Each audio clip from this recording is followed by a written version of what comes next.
Isso é o painel da tarde, que a gente vai discutir as avaliações do MEC e do PISA. Para isso, nós vamos contar com, acho que eu preciso falar muito com o professor José Francisco Soares, que vai começar falando para a gente especificamente sobre. Ele tem muitos dados da época que ele trabalha com isso, trabalhou no INEP há muito tempo, foi presidente do INEP. E, em seguida, o professor Marco Aurélio vai falar, ele é da CEDUC aqui do Rio, vai falar um pouquinho sobre o trabalho que ele está desenvolvendo. E, se tiver algum tempo, eu vou fechar com os trabalhos sobre avaliação do PISA e do Enem de ciências no Brasil. Você se apresenta mais, por favor. Ele está aqui, ó. Isso tem que... Acho que não sei se consegue passar, mas é melhor você falar. Não. Tá bom, pode colocar. Eu queria começar dizendo a minha satisfação de estar em Sobral e estar aqui nessa reunião, e de uma satisfação especial que foi ouvir a apresentação anterior do professor Daniel sobre o PISA. Eu sabia que esses dados existiam, mas o que eu tenho que fazer? Eu acho bacana. Eu sabia que os dados existiam, mas não sabia que os dados estavam começando a serem divulgados. Eu avalio que essa experiência é uma experiência absolutamente essencial para o futuro da educação, aí não só de Sobral, como do Brasil. Mas eu vou evoluir, eu vou justificar isso. Por favor, o primeiro slide lá.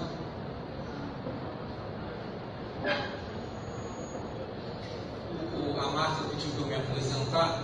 A coisa importante é dizer que eu chamo Chico Soares. Quando fala com o professor Zé Francisco, eu mesmo começo a olhar assim. Eu incorporei a ideia do... E eu cheguei na educação há muitos anos, né? Em 95, através das avaliações. Eu tinha estudado estatística. Teve um incentivo grande para a gente mudar de área. Então, eu fui na faculdade de educação, cheguei lá, e eu olhei assim, o pessoal estava falando, tinha uma coisa muito difícil, não sei o quê, que era a tal da teoria de resposta livre. Né? E eu falei, não, isso é fácil. E aí eu fiz uma coisa que eu não aconselho ninguém que é sair. Eu estava lá na estatística, completamente estabelecida, eu era um professor titular da estatística, e fui para a educação. E aí eu vi que as coisas, de fato, eram complicadas na educação, não nas outras áreas. Eu costumo dizer para os professores que eles foram médicos ou físicos na outra encarnação. Aí Deus agora falou, tá vendo? Você teve uma vida fácil, agora eu vou te mandar professor. Vou te mandar professor no Brasil. Vou te mandar professor. Tem jeito de aumentar aqui um pouco ou só isso? Não, estou falando aumentar. Colocar a tela cheia. Colocar a tela cheia ou alguma coisa Onde é assim. que está, hein? Não vai ter jeito, bem? Você vai fazer um esforço? Tem como colocar a tela cheia? Ou vai porque fica muito audaz. Aí. Mais um pouquinho, mais um pouquinho. Aí, pronto. Tá bom, então eu vou começar. Eu tenho aqui um sumário e basicamente eu vou falar de algumas ideias fundamentais, depois eu vou falar de resultados, depois eu vou falar de a associação PISA e SAEB. Eu queria começar. Para onde é? Então pode passar o próximo. Bem, eu queria começar, a gente fala que nós estamos na educação, então precisa ter definição. Isso foi uma das coisas que mais eu estranhava quando eu cheguei na educação. A gente não definia os conceitos. Quer dizer, na física, na matemática, os conceitos não. Então tem um conceito de educação, que eu leio para quem estiver vendo. Educação é um processo intencional e organizado de aquisição de conhecimentos e habilidades, incorporação de valores e da cultura e desenvolvimento de atitudes e da capacidade de mobilizar, articular e aplicar esses recursos e lidar com emoções para encontrar a solução dos problemas da vida dos estudantes. Ficou grande, mas é a definição que está na resolução do conceito. O que ela é importante? Ele está falando que educação são aprendizados. São coisas que eu incorporo, rotina, passatempo. Através de quê? Através do esforço organizado. Quer dizer, aquela coisa que a gente...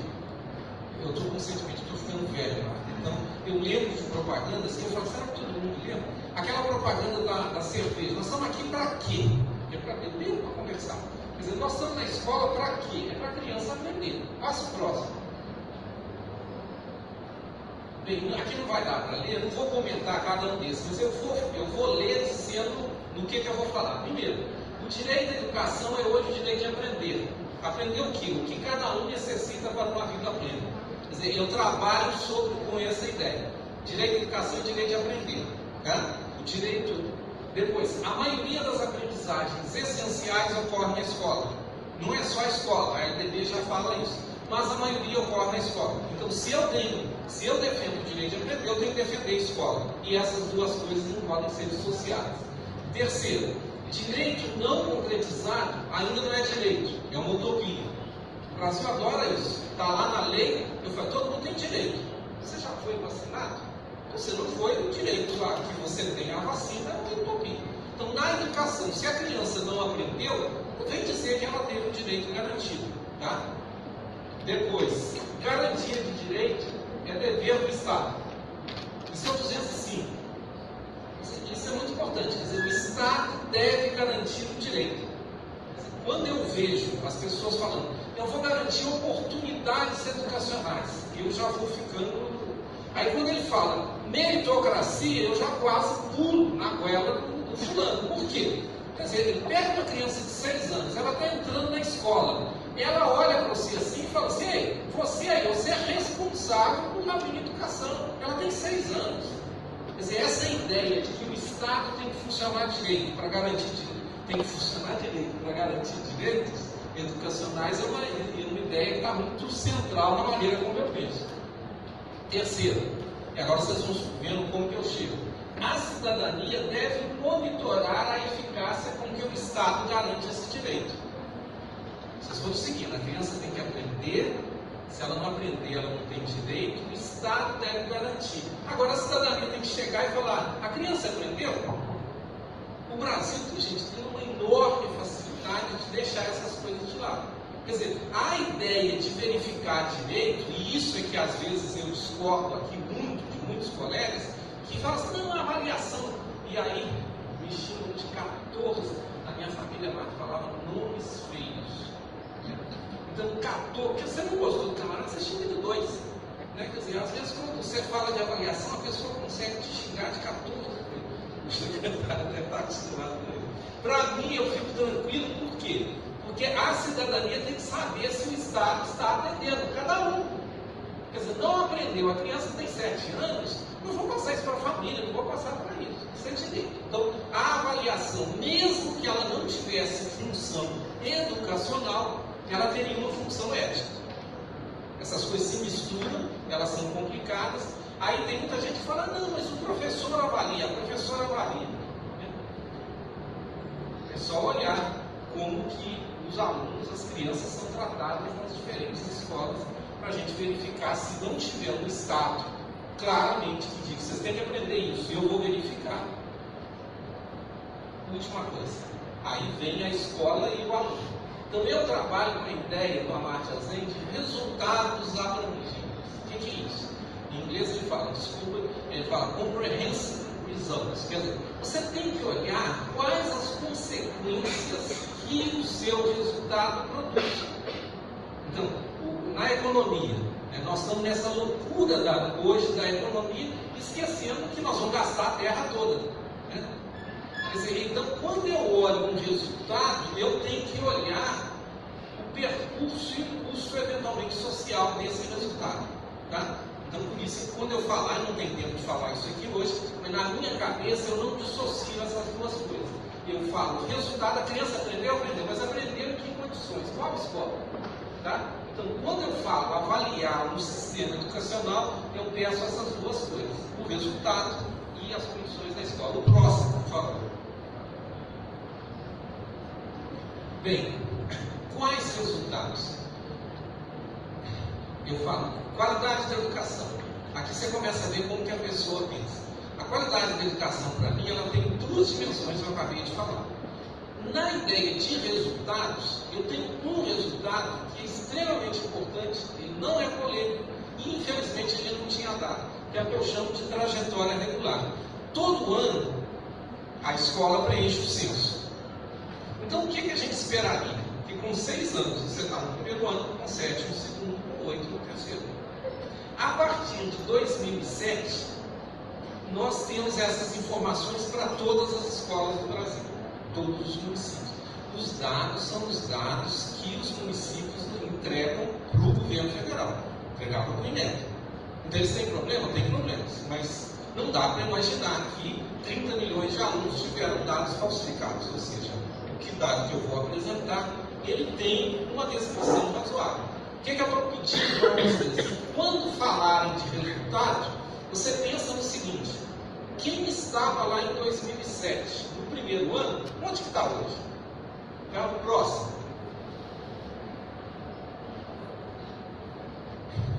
Aqui, na hora que eu falo, eu já vou.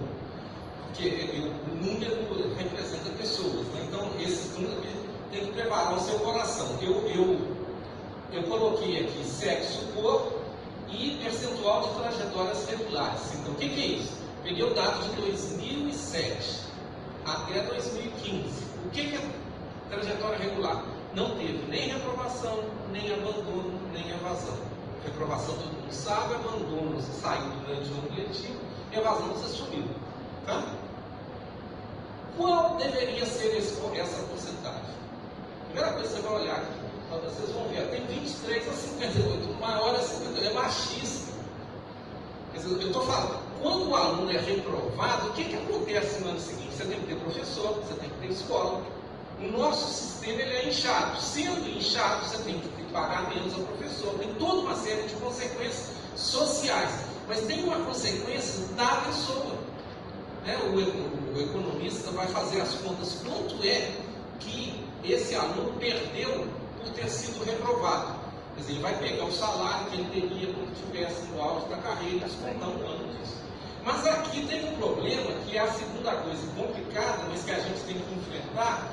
Aqui eu estou colocando sexo e raça. Então, olha aqui. Os brancos estão aqui em cima, as meninas dominando os meninos, e o que se autodeclara o preto está no fim da linha. O menino que se autodeclara preto, só 24%. Então, eu queria que a gente olhasse. Nós estamos muito mal, mas tem gente que está sofrendo uma exclusão maior ainda. Então a gente tem que acostumar a fazer essa pergunta. Quer dizer, quando esse exercício eu vou bater para dizer, quem estava no primeiro ano, onde que está hoje? Eu tenho que fazer. Esse é um dado importante, é uma verificação do direito. A criança que ficou para trás não teve o direito atendido. Quem ficou para trás? Gente, seria fantástico se a gente pelo menos soubesse o nome que está lá no censo de quem ficou para trás. Sumiu. Tem agora todo o esforço que veio do ECA, em muitos lugares até funciona de maneira razoável, porque a criança não pode sumir sem consequência.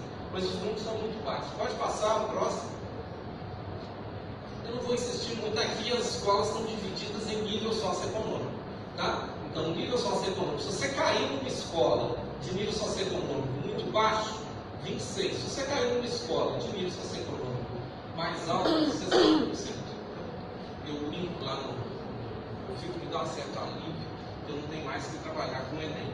Mas eu, quando chegava no Enem, eu falei, eu quero saber 2 informações só. Onde você mora, me dá seu CEP, me dá sua escola. Só com isso aí quase eu já sei a sua nota. Porque a primeira escola que você se matriculou diz muito sobre quem que é você. Se você ganhar na loto, o que você faz? Você procura uma casa boa. Certo? Então isso é muito importante. Qual que é o resumo aqui? Nós precisamos trazer a ideia de trajetória para análise do direito para análise. Isso está fora. Por quê? Porque o nosso desempenho é dos sobreviventes. Tá? Pode passar. Então isso eu falei das trajetórias. Agora eu vou falar dos aprendizados. Tá? Aprendizados, aprendizagem. Tá? Eu gosto muito dessa metáfora que fala aprender o quê? Né? Vamos ver ali, não sei se você gosta também. O que nos une e o que nos liberta. O que nos une? A nossa cultura, os nossos valores, a nossa maneira de ser. E o que nos liberta? Nos liberta a consciência. Eu sei que isso hoje é considerado heresia, né? Mas em princípio, como a maioria de nós, vamos dizer que ainda bem que a gente sabe que a maçã cai, né? O professor me disse, está ficando muito sério isso, está ficando muito sério. Agora, como o pessoal aí da Terra plana, ele vira para você, não, essa é a sua opinião. A minha opinião é outra.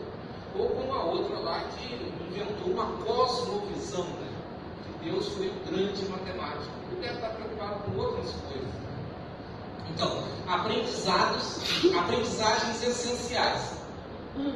Quais são as aprendizagens essenciais? Eu podia passar o tempo todo aqui.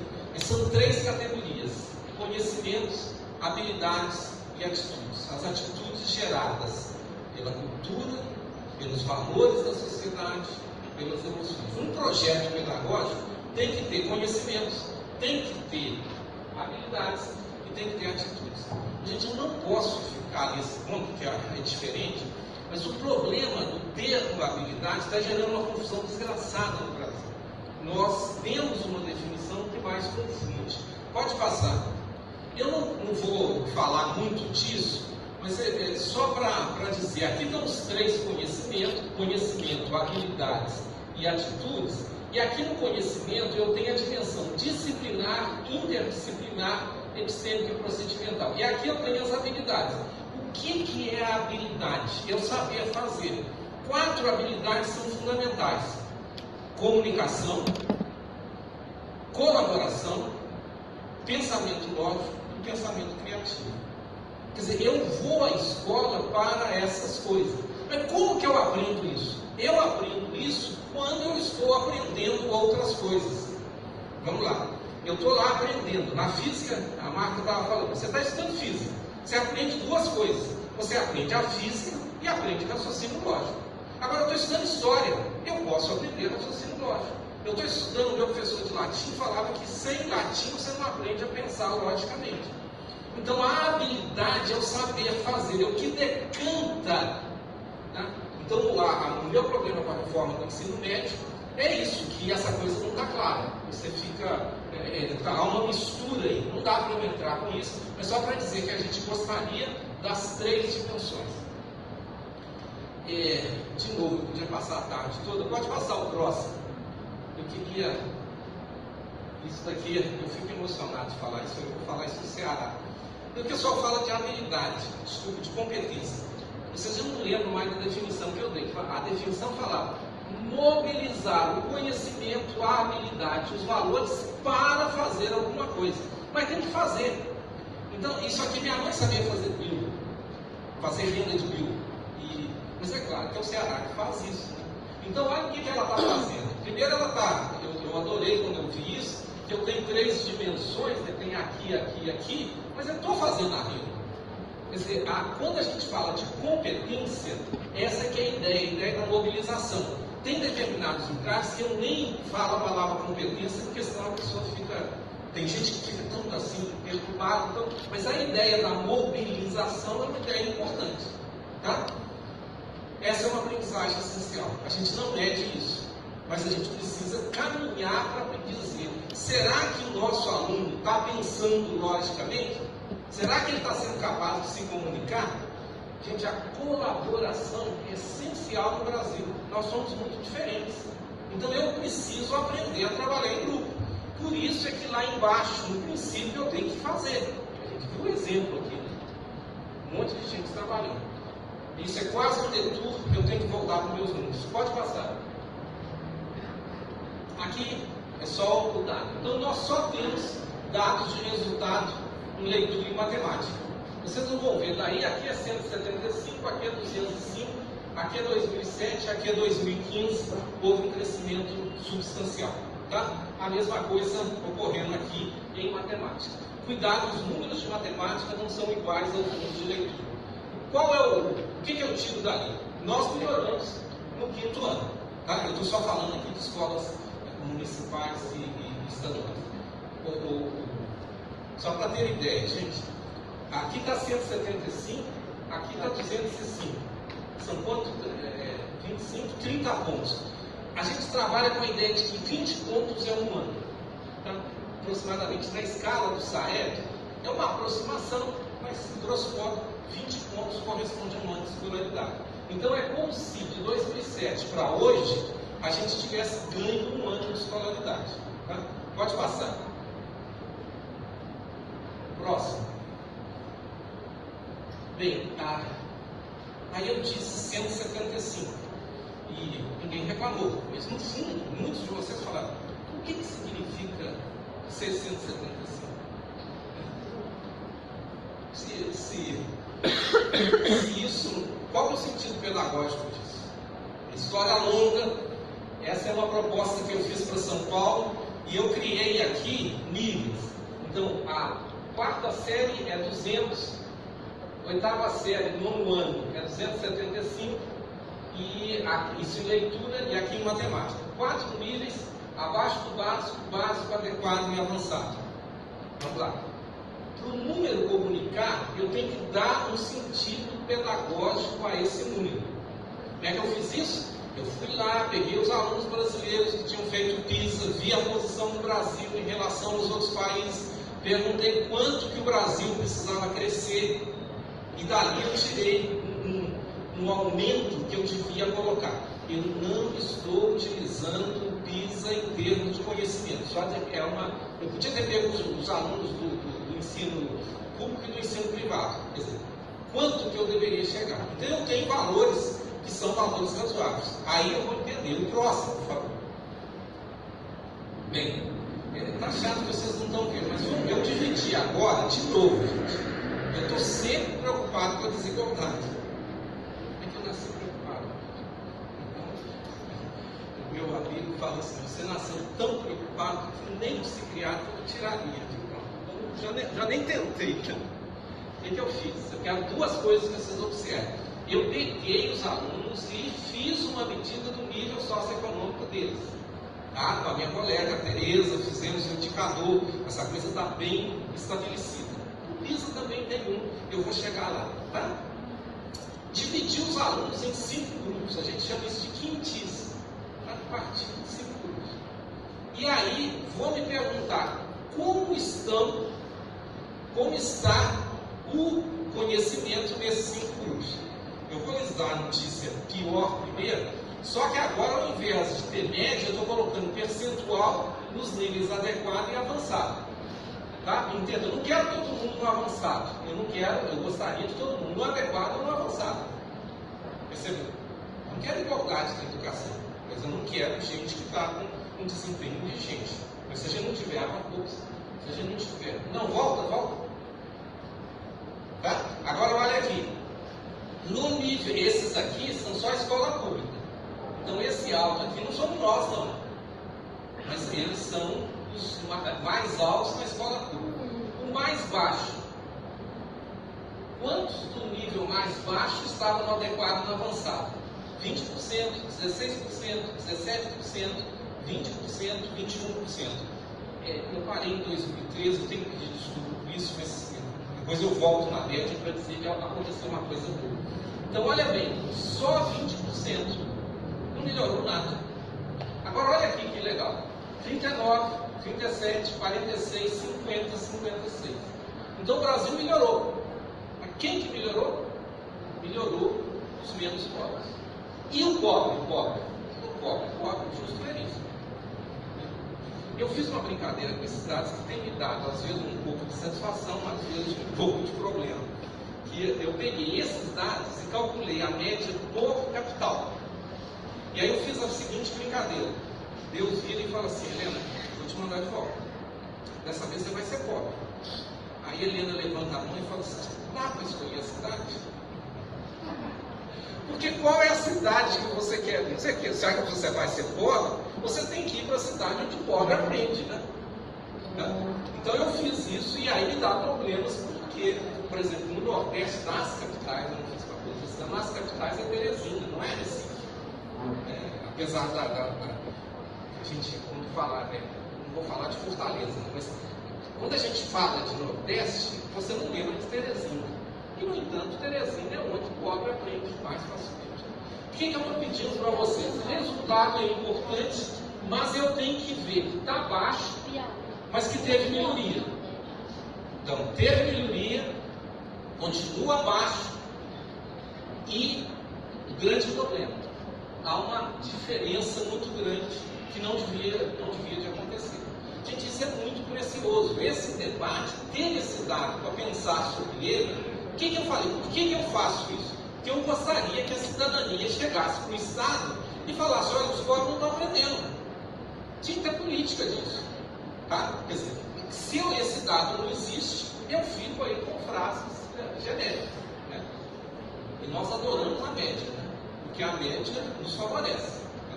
O próximo. Bem, o IDEB é problemático. Mas como que o IDEB surgiu? O ministro Haddad. Né? E o Haddad, ele fez uma coisa, chama compromisso Todos pela Educação. Muita gente confunde isso. Todos pela Educação na ONU, em São Paulo. Eu devo dizer que já fiz muitos trabalhos, já servi no Conselho de Todos pela Educação, mas aqui foi a opção do Haddad. E aí ele coloca 23 prioridades, é muita coisa. Mas quem é a primeira prioridade?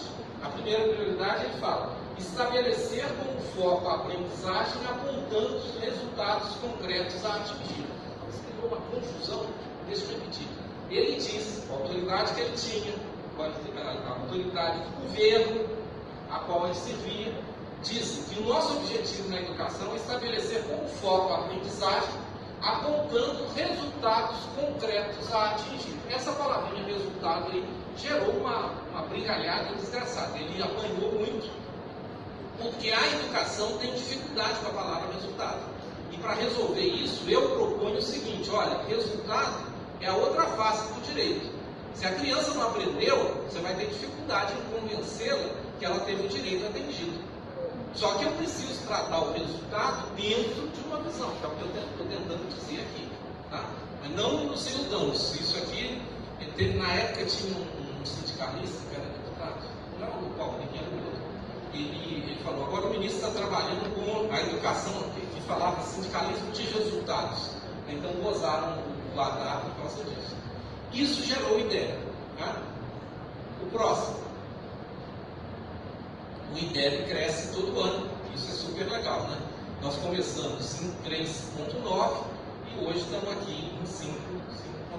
Isso é legal. Isso é alguma indicação de que as coisas também melhoram e não só pioram. Qual é o problema aqui? Nós escondemos as diferenças. Gente, isso é não trivial.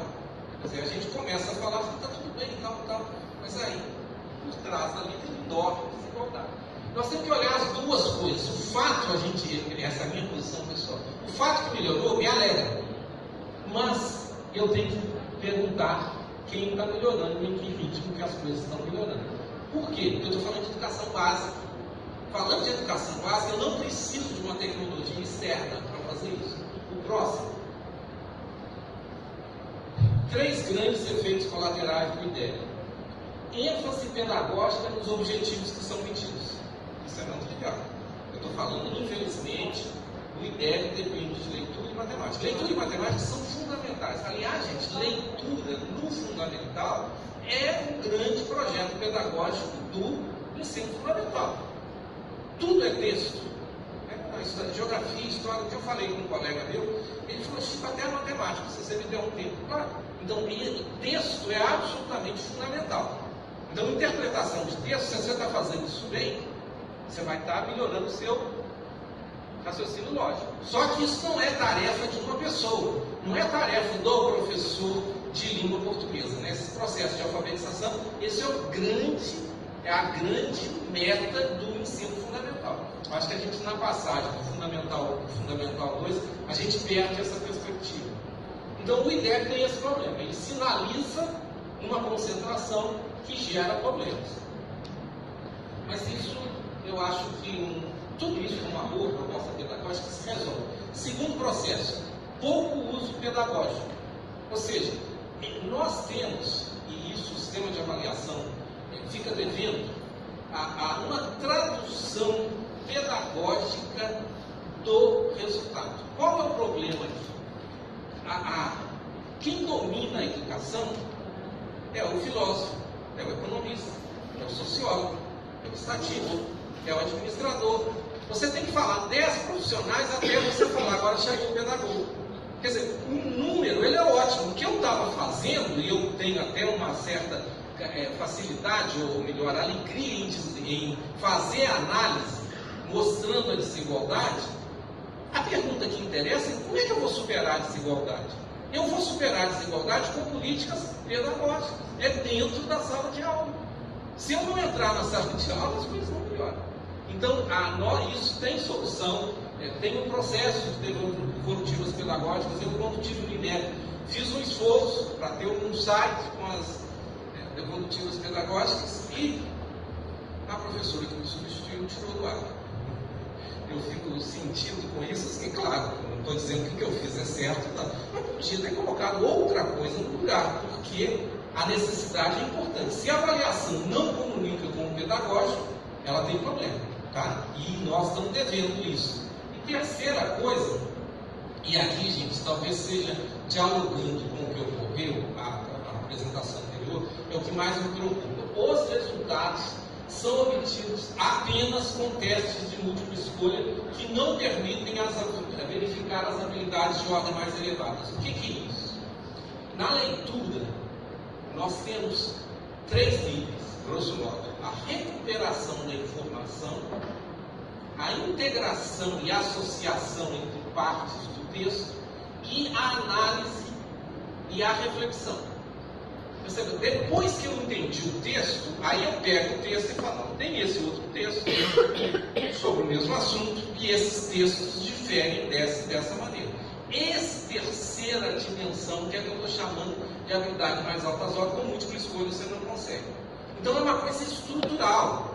Quer dizer, nós temos que mudar a nossa métrica. A métrica foi muito boa enquanto a ideia de resultado não estava colocada. Mas agora, para dar saltos, nós precisamos dizer, eu preciso mais do que esses testes. Tá?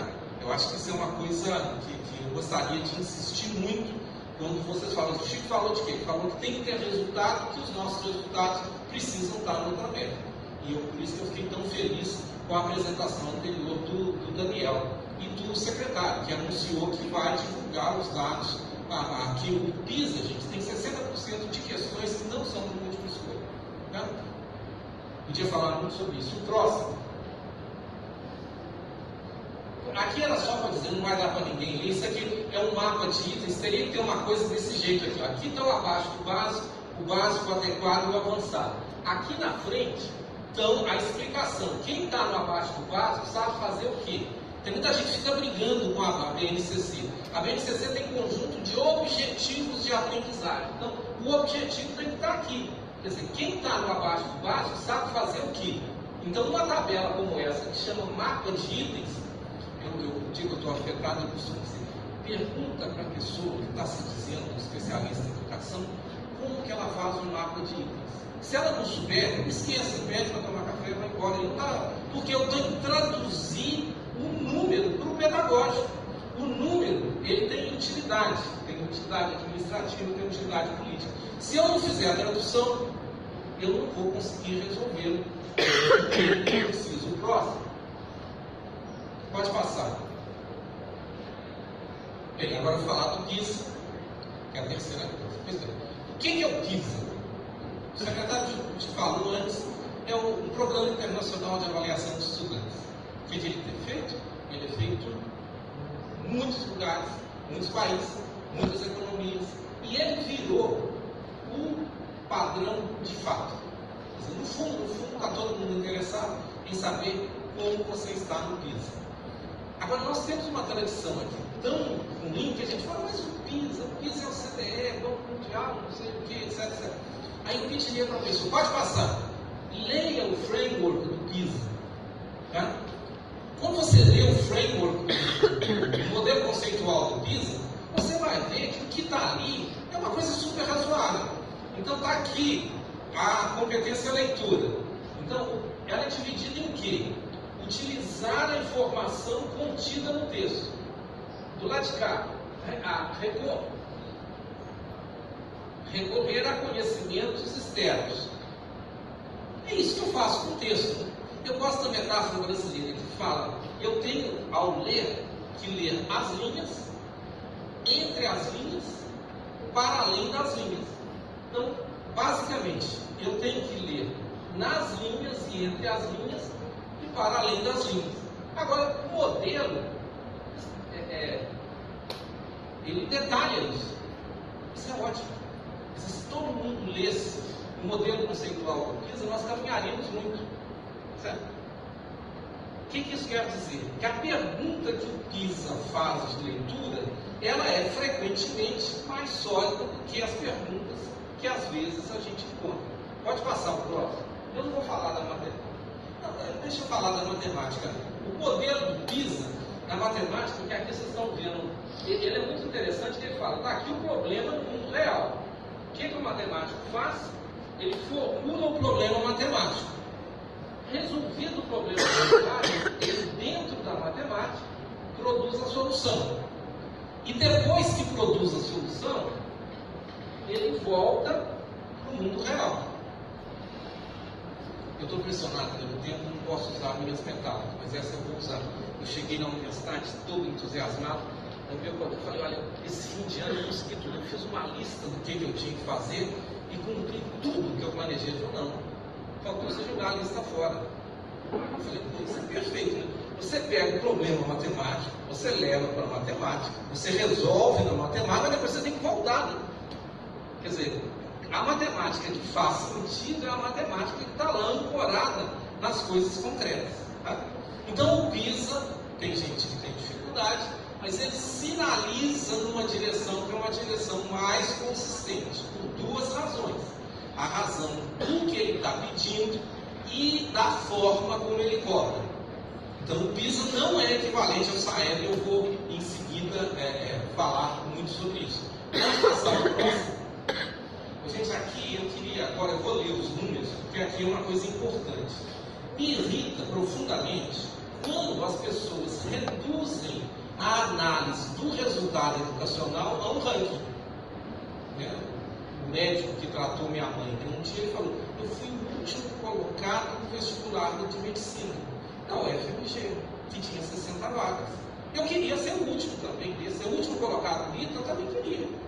Então, o ranking não quer dizer nada. Eu tenho que ver o que o ranking me diz, tá? Então, me irrita quando... Isso é sério, gente, porque as pessoas que estão usando o ranking, eles só conseguem ver o ranking. Então, a política pública que virá de quem só vê ranking é má política pública. Por isso que eu fico... Agora, olhem aqui. O PISA, num determinado ano, criou 4 níveis. Baixo desempenho, moderado, sólido e avançado. Isso não ficou, isso é de 2009, se não me engano. O PISA tem 6 níveis. É melhor, 6 é muita coisa. Eu trabalhei com 4 no Brasil e aqui também. Pois bem, vamos pegar agora o alto desempenho. O Brasil tem só 1,4% de alto desempenho. E eu digo, o Brasil também tem alto desempenho. Você pode olhar as duas coisas. Aí, vou pegar Portugal, que a gente cria, né? Portugal tem 7,5. Mas esse 1,4 aqui é em cima de uma base de estudantes enorme. Então, tem mais brasileiros no alto desempenho do que portugueses no alto desempenho, embora a porcentagem lá seja maior. Eu não estou querendo dobrar na pílula, eu estou só querendo dizer que essa ideia de que o Brasil está péssimo não é correta. Completamente, ou melhor, não é toda a verdade. Mas é verdade quando você olha esses valores aqui. O Brasil tem 50 no baixo desempenho e 40 no desempenho moderado. Agora eu falei da minha mãe, não vou deixar de falar isso. Minha mãe, lá em casa, a família muito religiosa, não se falava nome feio, já disse isso. Então, o máximo que se conseguia era o seguinte: teu vestido, minha prima, é alto demais embaixo e baixo demais em cima. O problema do Brasil é que é alto demais nos baixos, nos inferiores. Nós estamos muito bem aqui embaixo, né? 60%. Estamos muito mal aqui em cima. Então, gente, isso é importante. Então, quando agora vierem os resultados, eu tenho que perguntar quantos estão lá em cima e quantos estão para cá. Tá? Então, essa coisa do PISA é importante. O PISA é importante pelo que ele propõe. Deixa eu aproveitar e insistir numa coisa. O IDEB 6 não é igual a um bom resultado do PISA. Por quê? Porque os currículos são diferentes. Embora todo secretário, todo prefeito, o governador, os ministros, não, o Brasil já tem escolas. Não. Ele vai ter escola como aconteceu, eu vi a palestra anterior da minha, onde você agora pegou os seus alunos e trouxe para fazer um exame. Eu estou caminhando, Marco, para terminar. Pode passar o próximo? Então, tem duas teses muito importantes sobre a comparação do PISA. Quem quiser está aqui, é uma recente, essa primeira é muito importante, que é a tese da Andriele. Ela ganhou o prêmio na área de educação. Ótimo. Mas aí ela ganhou o prêmio na área de ciências humanas. O prêmio de melhor tese. Gente, isso é não trivial. Quando a gente fala que você é da educação, você fala... Eu saí, eu vivi isso, eu estava lá no Instituto de Matemática, e fui para a educação, e meus amigos falaram que eu estava louco. Né? Quer dizer, então a ideia de que a educação é de nível mais baixo, a Andriele agora ela ganha com a tese na área de ciências humanas. E o que a Andriele está fazendo? Ela está comparando o PISA com o SAEB. É muito interessante, tem uma entrevista dela, e ela basicamente fala, olha, as duas coisas são diferentes, elas podiam ter melhor. Então ela faz um estudo grande. Esse primeiro trabalho, um trabalho importante, que é um relatório do INEP, surpreendentemente crítico, muito bem feito, onde ele compara os dois exames. Tá? E antes teve a tese que foi feita lá no nosso programa, dessa aluna da professora Manuela, que também compara matemática. Então aqui é matemática, aqui é ciências e aqui é os três. Quem estiver interessado, eu acho extremamente importante aquele pessoal daqui de Sobral, que vai ter o exame, que vai ter a divulgação dos dados, é muito importante a gente verificar o que está acontecendo. Pode passar? Então, a comparação de PISA e SAEB, os dois exames não são equivalentes, tá? As matrizes são diferentes. O fato de eles serem correlacionados não quer dizer a mesma coisa. Não é correto dizer que o IDEB 6 é uma escola de primeiro mundo. Por quê? Porque as matrizes, os indicadores, as análises, a interpretação das escalas produzidas no PISA constitui o melhor que é produzido na área. Deixa eu insistir nisso. O que eu gostei? Quando a gente entrou no PISA em 2000, eu fui do primeiro grupo que fez o relatório do PISA. A gente entrou para aprender muito pouco. Quer dizer, a devolutiva do PISA é melhor do que a nossa. A matriz do PISA é melhor do que a nossa. Os relatórios do PISA são melhores do que o nosso. Desnecessariamente. Né? Eu acho que nós temos no país condição de fazer coisas melhores. A minha frase é: o Brasil ganharia muito se esses textos fossem mais conhecidos e usados no debate educacional. Não estamos precisando disso. Eu vou pegar uma boa referência, eu quero fazer devolutivo. Como é que o PISA faz devolutivo? Esse preconceito de dizer que não, está tudo feito, é muito forte, é muito enraizado, mas é uma coisa reacionária, porque nos impede de caminhar de uma maneira melhor. Pode passar? E aqui eu termino. Então, primeira coisa, eu estou dizendo, resultados é a concretização do direito. Direito para mim é uma coisa importante, é importante para todo mundo, é constitucional. Se não tem resultados, você não vira outra coisa para dizer que é direito. Mas eu falei de dois resultados. Eu falei da trajetória e falei do aprendizado. Por que eu estou interessado na trajetória? Porque os nossos resultados, quem faz as provas? Os sobreviventes. No caso do ensino médio, então, é fantástico. Né? Quem chega no ensino médio? Quem chega no terceiro ano do ensino médio?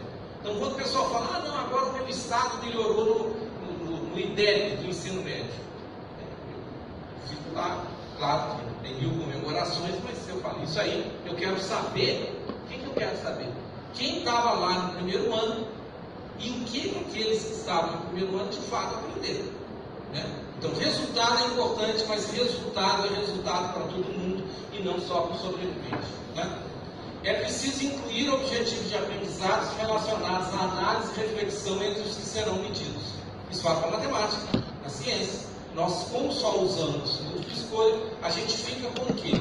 Com a informação, um pouquinho de associação, mas a gente tem muito pouco pela restrição.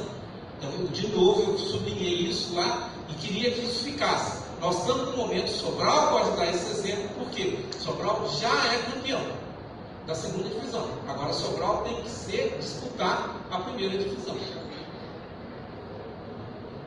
Nós não podemos ficar felizes porque estamos onde estamos. Eu devo ficar infeliz de ter tanta gente que não chegou aqui. Entendeu? Esse é o desafio.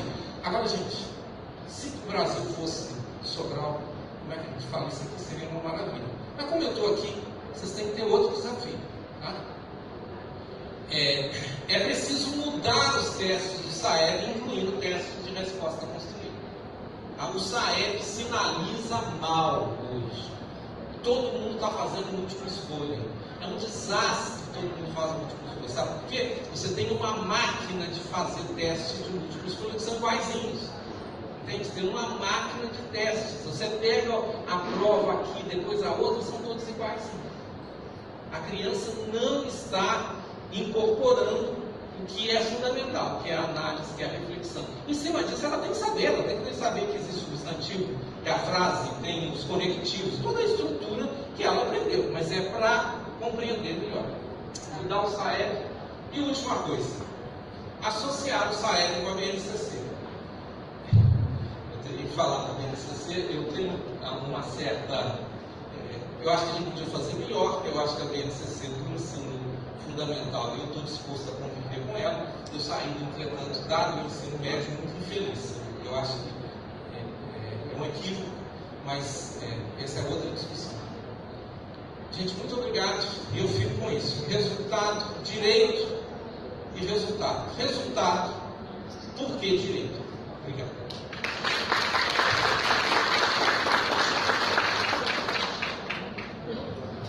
Obrigada, professor Marco Aurélio. Por favor, troca a transparência.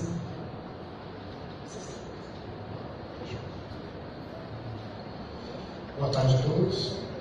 É uma grande honra estar aqui apresentando a Secretaria de Educação do Estado do Ceará. Vou falar um pouquinho sobre as avaliações estaduais, as avaliações nacionais e uma avaliação internacional, que é o PISA. Vai ser legal porque logo em seguida da apresentação do professor Chico Soares, a gente vai continuar no mesmo assunto. A gente não combinou, né, professor Chico, mas ficou bem legal, ficou bem... Se tiver alguma pergunta, tá? Pode interromper ou pode guardar para o final também. A gente vai ficar aqui um pouquinho para conversar. Todos os presentes sabem, proteção ajeitando o slide, todos os presentes sabem o que é SAEB e o que é PISA. Todo mundo sabe? Alguém gostaria de que eu explicasse? Não? Muito bem. Então,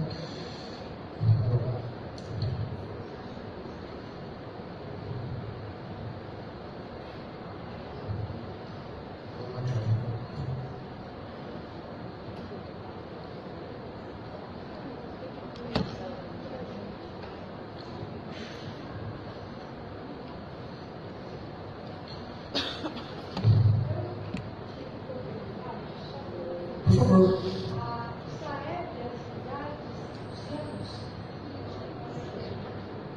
Quais anos são avaliados no SAEB? Bom, varia de acordo com a aplicação, a edição do SAEB. Eu tenho bem claro na memória o SAEB de 2013, que foi o último que eu trabalhei, já faz bastante tempo.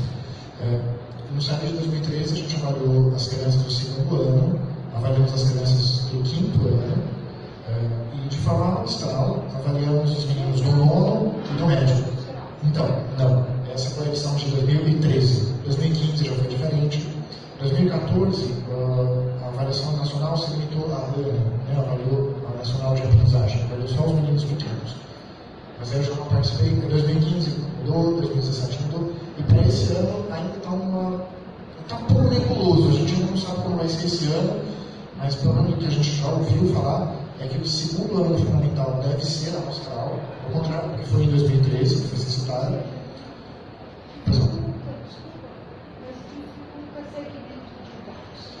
De certa forma, os dados podem ser analisados de uma forma diferente, mas não é impossível fazer a continuidade, porque agora você não tem um dado censitário, você tem um dado amostral que representa a rede. Então você consegue fazer uma análise de como caminhou no Brasil, como caminhou. Pronto. Então vamos ver se passa aqui. Então eu vou fazer uma análise dessas matrizes de referência, tanto do SAEB como do PISA, e a gente vai comparar essas duas matrizes com a Base Nacional Curricular Comum, desse nível de escolaridade que a gente escolheu aqui tratar. Obrigado. Bom, então, a justificativa desse trabalho é uma pesquisa que está em andamento, tá? Esse trabalho é uma pesquisa que está em andamento na coordenadoria onde eu trabalho. Eu sou da Coordenadoria de Avaliação e Desempenho Escolar, a COAD, na Secretaria de Educação. E a gente tem, então, como motivação para isso, a política consolidada em avaliação, que acontece aqui no estado do Ceará desde 92, 95, o SPAES já vem se consolidando, e a gente tem avançado bastante nesse campo. Os resultados vêm sendo fundamental na rede pública, em seguida eu vou falar um pouquinho sobre esses resultados, como está andando isso. No nosso lugar de fala, como eu já falei, Secretaria Estadual de Educação, nós temos muito interesse em acompanhar como está sendo essa implementação da Base Nacional Curricular Comum e como é que ela está sendo avaliada pelas avaliações nacionais e internacional. E a gente tem algumas indagações para responder a esse respeito. Não passa lá, por favor. Isso, legal. Então, tem aí o resultado do IDEB aqui para o nosso estado, para a nossa rede, né, as escolas da rede estadual e das redes municipais. Embaixo, a gente vê a meta, em azul escuro, a meta esperada. Em verde, tem o resultado nacional. Passa para cá, para não ficar na frente da professora. Pronto. E em pontilhado, o resultado. Pontilhado o resultado nacional e em verde o resultado cearense. Como a gente percebe, o resultado cearense começa abaixo da média nacional, mas na última década a gente acompanhou o resultado nacional e no último dado divulgado, que é o de 2015, 2017, 2017 a gente já iguala o resultado nacional. Próximo, por favor. Isso reforça a nossa preocupação com a avaliação tanto a estadual, quanto a nacional e quanto a internacional. Bom, vou falar um pouquinho de etapas da avaliação externa. Esse slide está presente em todas as apresentações da gente. Então, a avaliação externa tem essas 4 etapas. A gente coleta informação, a gente dá o diagnóstico, a gente propõe uma decisão, apresenta decisões, e essas decisões elas se transformam em ações lá na ponta, seja na formação de professores, seja na sala de aula, enfim. O que eu vou falar aqui não está no decidir, está antes, está no coletar e no diagnosticar. Próximo, por favor. Próximo, obrigado. Pode deixar aqui.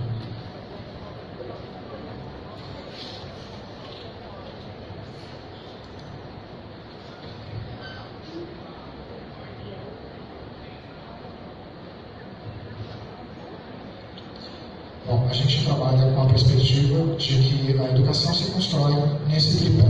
A gente tem a avaliação tem que levar, através da mediação pedagógica, o planejamento e o replanejamento de ações, que vão levar aos entes da execução, o planejamento e depois volta para a avaliação. Normalmente, eu, no meu setor, trabalho mais na parte de planejamento e replanejamento. O meu foco hoje é com formação de professores para ensino de matemática. Lá na COAD, a gente está visitando as redes municipais e estaduais, sempre levando resultados das avaliações, explicando aos professores como é que isso pode impactar na sala de aula, como transformar o ensino através dos resultados que a Secretaria e o Ministério divulgam. E aqui eu vou falar um pouco de um passo que está antes. como é que funciona a elaboração de itens, as matrizes e a base molecular. Por favor, próximo. Vou passar esse, né, aqui é mais ou menos a ilustração da nossa teoria. Esse aqui eu vou passar, pode passar, por favor. Então a gente vai citar aqui um pouco a Constituição de 88, a LDP, eu acho que precisa ficar disponível depois. Pode passar, por favor. A nossa referência, pode passar também, por favor. Bom, a gente vai usar aqui a definição de competência e habilidade trazida pelo Brino, e a gente vai fazer uma redução ainda mais dessa definição do Brino. A gente vai usar como definição para a competência uma ação, uma habilidade, a competência, a gente vai reduzir isso a uma ação, a uma coisa que o Brino faz, executa com propriedade. É assim que a gente vai nortear essa nossa análise. Pode passar, por favor. Então a gente vai fazer, eu vou apresentar para vocês o que a gente tem feito no nosso campo de pesquisa, na Secretaria de Educação, uma parte pequena do nosso trabalho. A gente tem olhado as matrizes e separado elas por descritor, e comparado esses descritores com o que se encontra na Base Nacional Molecular Comum. Então, pesquisa documental, inicialmente. E aí eu vou passar então para o próximo slide, por favor. E como é que a gente vai separar esses descritores, então, e também está na base molecular comum? A gente vai usar uma atualização do trabalho de Bloom, do trabalho de Bloom, que era um estudioso da educação, teve o primeiro trabalho dele publicado nos anos 50, mas foi revisado em 2000. E o Bloom separa como categorias para habilidade nessa escadinha. Então ele diz que a primeira habilidade, a mais básica, é a capacidade de lembrar um conhecimento, em seguida de compreender aquele conhecimento, aplicá-lo em seguida. Dá para enxergar, não? Eu estou falando, mas acho que dá para enxergar. Em quarto degrau seria a análise, em seguida a síntese e conseguir criar algo novo a partir daquele conhecimento que ele já estabeleceu. O nosso desafio então vai ser olhar a matriz do Saeb, o que é que daqueles descritores enunciados, são 37, se eu não me engano, quais daqueles descritores estão em cada um desses degraus? Ixi, agora ficou bom. Perdão. Então, e depois a gente vai fazer o mesmo na matriz do PISA. A matriz do PISA, ela não está construída da mesma forma que a matriz do Saeb ou a matriz do SPAES. Eu acho que nós aqui na rede estadual estamos mais acostumados com a matriz do SPAES. Mas a matriz do Saeb é muito similar à forma como a matriz do SPAES está construída. Elas foram geradas na mesma época, 92, 93, nesse ano. A matriz do PISA tem uma formação diferente, ela está anunciada de maneira diferente. Pode passar o próximo slide, por favor. Eu acho que eu trouxe um recorte da matriz aqui para a gente ver. O próximo, por favor. Essa é a matriz do Saeb, tá? Como ela está no site do MEC hoje. Então ela tem do lado os descritores, enunciados com números, e do lado direito as habilidades, tal qual a matriz dos pares que a gente já conhece. A matriz do Saeb também, muitos descritores têm a redação tal e qual estão nos pares. Por favor, próximo. Mas a matriz do PISA está assim, né? No próprio site do MEC também. Aí engancha, né? Como é que eu vou comparar isso com a matriz dos pares? Em 2012, eu trabalhava com o professor Alessio Lima na COPEM, Coordenadoria de Parceria Estado e Municípios. E nós fizemos um trabalho muito bom na COPEM, que foi alinhar a matriz do PAIC com a matriz do SPAES. Esse material está disponível no site da CEDUC. Quem conhece a matriz do PAIC deve ter visto. A matriz do PAIC tem os descritores do SPAES embaixo. Para cada descritor do PAIC, há uma correspondência direta com a matriz da Prova em Brasil, a matriz do SPAES e a matriz do Saeb. Foi um trabalho bem meticuloso que a equipe fez passo a passo. E no momento, o professor Alessio Lima veio me perguntar, dá para a gente alinhar a matriz do PAIC com a matriz PISA? E naquele ano, em 2012, eu falei, não tem como, não tem, porque a matriz do PISA não é literal, a descritor a descritor. Então, o trabalho que a gente fez no nosso grupo de pesquisa hoje, 7 anos depois, na COAD, é tentar transformar essa matriz do PISA, próximo slide, por favor, nisso. E é um trabalho que é construído de forma coletiva e que, de fato, merece outros olhares, precisa de outros olhares, para a gente poder conseguir fazer essa comunicação entre o que diz a matriz do Saeb e o que diz a matriz do PISA. Será que elas conversam? Dá para tirar alguma semelhança entre elas? Essa é uma versão, como eu estou dizendo, a nossa pesquisa ainda está em andamento, a gente está construindo ela, e esse resultado ainda não foi publicado, está passando pelo primeiro crivo, que é o de vocês. Próximo, por favor. Mas em termos de temas, a matriz do Saeb está organizada em 4 temas. Eu vou falar só do ensino do nono ano, da matriz do nono ano. E se alguém quiser me perguntar por que você escolheu o nono ano, alguém pergunta, por que você escolheu o nono ano? Obrigado, ótima pergunta. Bom, a gente escolhe o nono ano porque o PISA avalia os meninos de 15 anos. E aqui tem um outro problema também, porque quando o PISA fala que vai avaliar meninos de 15 anos, ele avalia de qualquer série, e aleatoriamente, é amostral. Então, eventualmente, o PISA acaba pegando meninos que estão lá no 5º ano. Não? Que teve 7 anos de ensino, igual. Mas se foi por independente, não pega. Independente a gente pega também, não pega? Pega, não? Tá, mas teve 7 anos de ensino regular. Eu não conhecia esse dado, a professora Marta, obrigado. Então, mas eventualmente pega na dada amostral, no PISA, meninos que são repetentes, os que estão em anos anteriores ao nono ano. Então, acaba dando uma distorção nos dados. Aqui em Sobral teve a aplicação do PISA, não teve recentemente. Teve, eu estou com os dados delas, mas ainda não estamos em condição de apresentar ainda. Bom, mas então os 4 eixos do Saeb hoje, como é que eles são estruturados hoje? Conhecidos nossos, muito similares aos nomes dos pais. Próximo, por favor. Esses são os processos matemáticos presentes, pelo menos no material do PISA que a gente teve acesso. Que a gente tem acesso. Aumentou um pouco, né? Ficou um pouco. Os últimos 4 a gente consegue relacionar com os 4 anteriores. Mas não é imediata essa relação. Né? Já não está imediata. Então, próximo, por favor. E agora vamos, claro, falar um pouco da Base Nacional Curricular Comum, um documento recente. Pois não? Voltar para o slide anterior. Leio sim, por favor, pode retornar ao anterior? Vamos ler um pouco então o que estava lá. Vou comentar um pouquinho. Consegue voltar? Dá para. Acho que ele não está me ouvindo.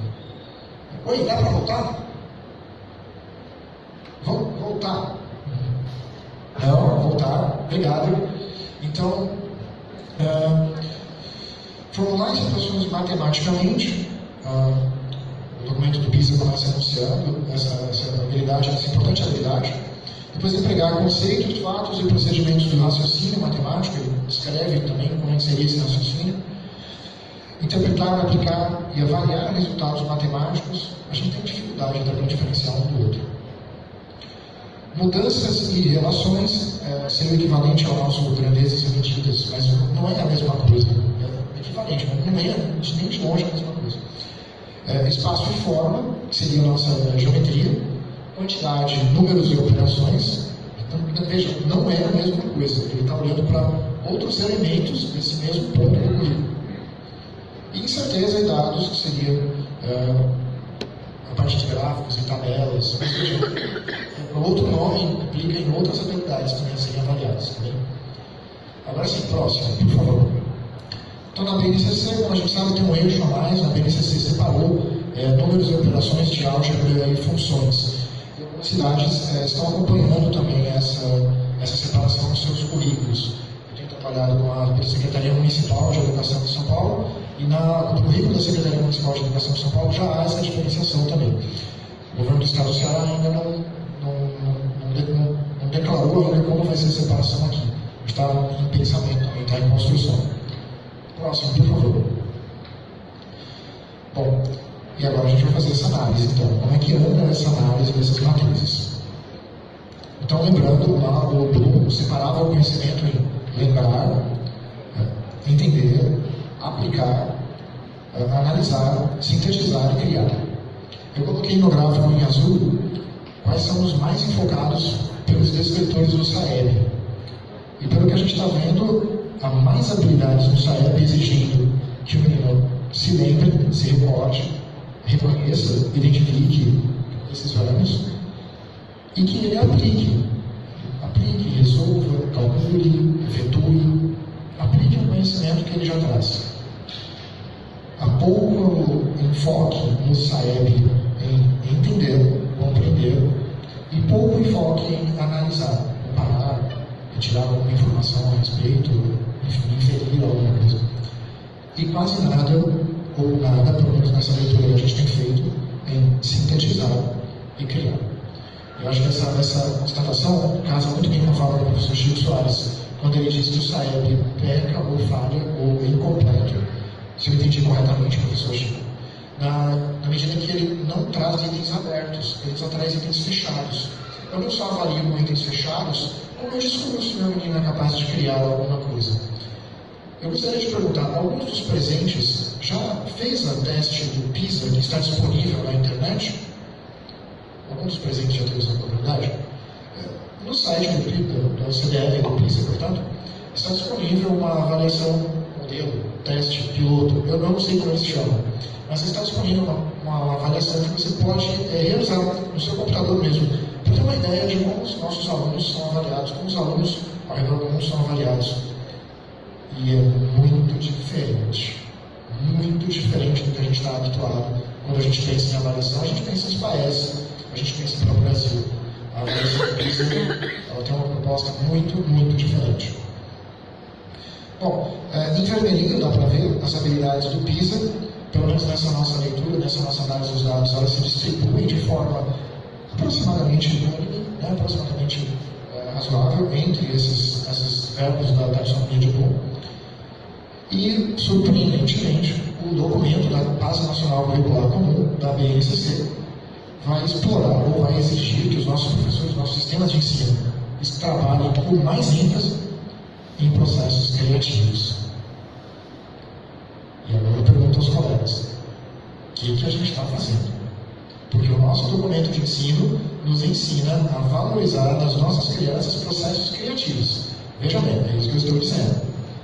A avaliação internacional avalia todos igualmente, mas o nosso base curricular comum nacional diz que a gente deve focar em processos criativos, para que os meninos tenham liberdade para criar. Isso é maravilhoso.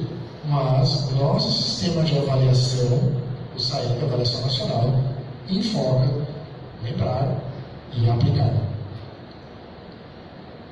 Se vocês não acompanharam, deu ruim, né? Deu errado, né? Tem alguma coisa que teria que rever nesse caminho aí. O SPAES já está sendo repensado diante dessa perspectiva. Nos próximos anos, os colegas devem ver mudanças no sistema estadual, mas a gente não tem visto as mesmas discussões no sistema federal. Eu não posso, eu falo da minha Secretaria de Educação, onde eu trabalho hoje, no Jombeba, e posso garantir que nós estamos em processo de mudança para adequar tanto o currículo estadual e oferecer, naturalmente, parceria com as prefeituras para auxiliar no processo de construção dos currículos municipais, quanto estamos extremamente alinhados para adaptar o nosso exame estadual a essa nova realidade que seguirá. Mas nós não vemos esse mesmo empenho, do ponto de vista do governo federal, do MEC, em alinhar os dois sistemas, avaliação e Base Nacional Curricular Comum. Próximo, por favor. Então, as minhas considerações, as considerações preliminares dessa nossa pesquisa são o que eu acabei de falar. Há maior enfoque no SAEB na aplicação e na memorização. O PISA avalia todas essas habilidades de forma mais ou menos equânime. E a BNCC tem mais foco na parte de criação. Bom, esse é um estudo preliminar, como eu falei, a minha coordenadoria de desenvolvimento da educação e avaliação, a coordenadoria de avaliação também da educação, a COAD, na CEDUC, que mudou a sigla, eu às vezes me pergunto, era COAV, agora virou COAD. A gente tem aprofundado a pesquisa nesse campo, uma versão anterior desse trabalho foi publicada no Congresso em Lisboa, a gente avaliava só o SPAES e a BNCC. Esse novo trabalho ainda está em redação, a gente pretende expandir essa análise para SAEB, BNCC e PISA. Muito obrigado. Eu passo a palavra para a professora Mara.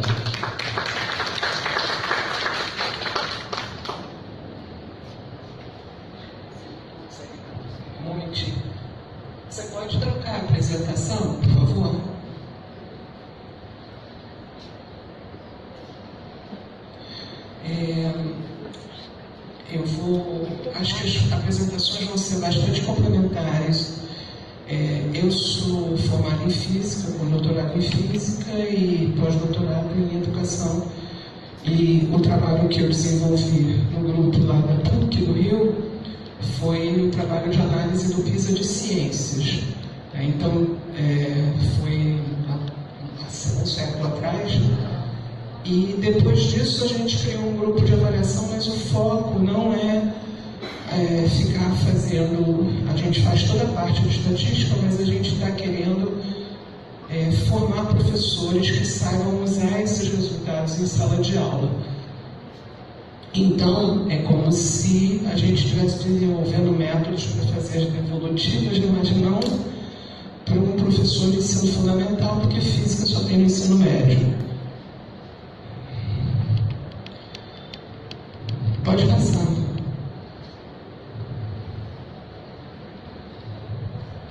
Pode passar. Então, basicamente, eu vou tentar falar muito rápido. A ideia principal é que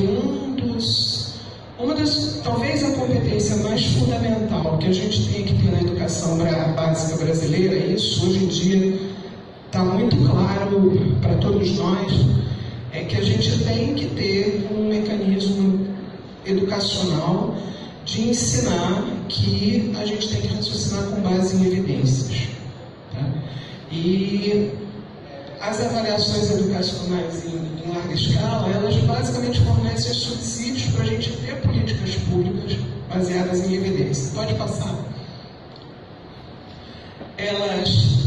Essas avaliações têm inúmeras dificuldades, assim, elas são rejeitadas pela comunidade educacional como um todo. Elas têm críticas do ponto de vista de que elas meio que homogeneizam uma cultura profundamente diferente. A estrutura de montagem dessas avaliações é muito grande, muito cara.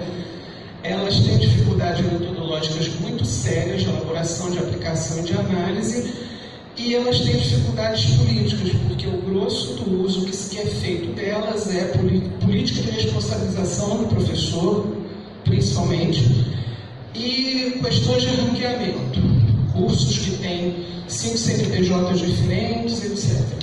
Então, eu não vou fazer discussão do porquê que eu acho importante ter avaliação educacional em larga escala. Eu acho que a gente pode usar os resultados para fazer o nosso trabalho de uma maneira mais consequente, baseada em fatos e evidências e não do eu acho que é o problema atual. Pode passar. Elas se tornaram tecnicamente muito mais fáceis, porque é mais fácil, porque você tem muito computador agora. Então eu na minha sala eu consigo rodar na minha sala a base do Enem, a teoria da resposta ao item, que dá um resultado com coeficiente de correlação 0,999 em relação aos números que o INEP lhe dá. Então, no momento que você tem essas facilidades, não tem muito porquê você agora ficar restrito e dizer que não dá para fazer essa análise. Pode passar, por favor. Só que a gente não tem um retorno dos resultados. A gente não tem nenhum professor que entenda o que diabo que está saindo do PISA, o que está saindo do Enem, os gestores não sabem. E as devolutivas, no meu entender, elas têm que ter um caráter muito específico. Elas têm que ser devolutivas para professores e devolutivas para sistemas. Porque você pode tirar conclusões para professores e para sistemas educacionais. Pode passar.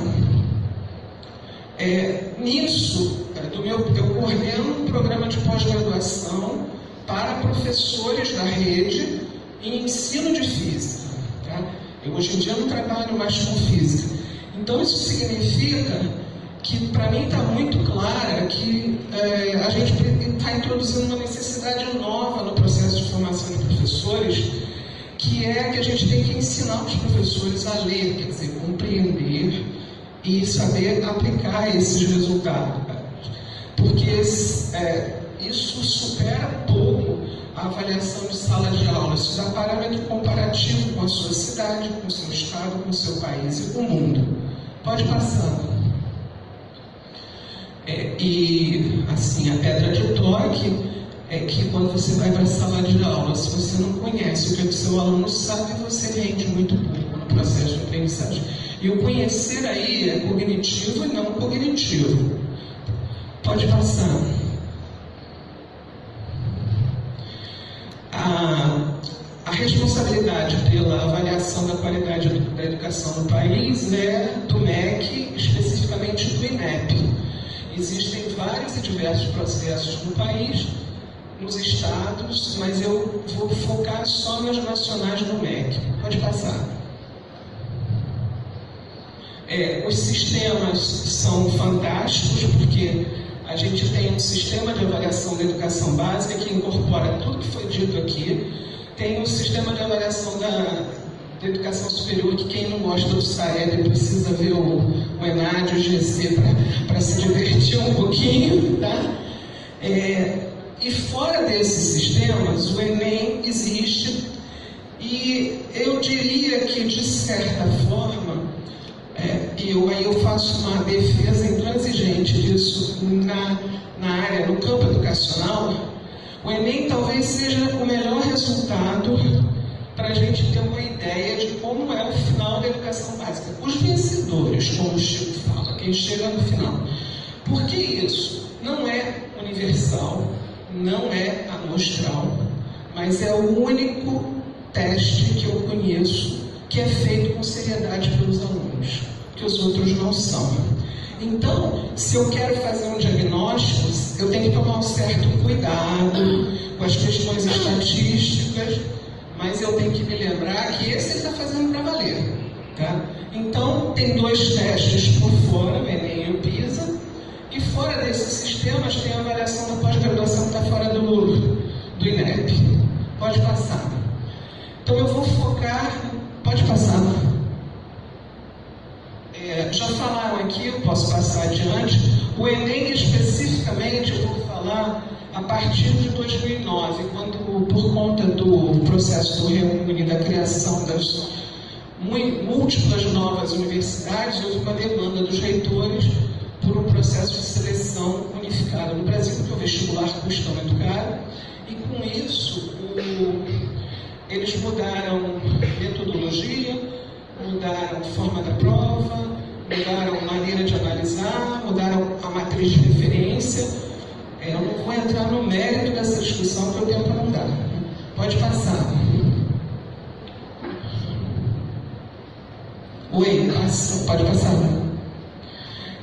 O PISA mede o letramento científico. A partir de agora eu só falo de ciências. Tá? O professor Chico falou de leitura, ele falou de matemática, parece que fechou.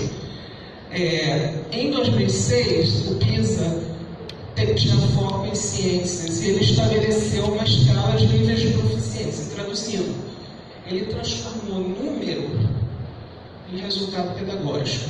Tá? Esses níveis de proficiência em ciências não estão vinculados a conteúdo específico, porque o PISA de ciências é uma prova muito mais de competências, leituras, interpretações e habilidades do que uma prova de conteúdo específico. Então, o PISA de ciências, pode passar, tem um critério de classificação que vai do nível 1 ao nível 6. Eu não vou discutir em detalhe, eu só quero dar uma pincelada. O nível 6 é para alunos que estão acima de 2 desvios padrão acima da média. Quando o aluno está nesse nível ou acima, ele pode consistentemente identificar, explicar e aplicar o conhecimento científico, o conhecimento sobre a ciência, num grande número de situações complexas da vida.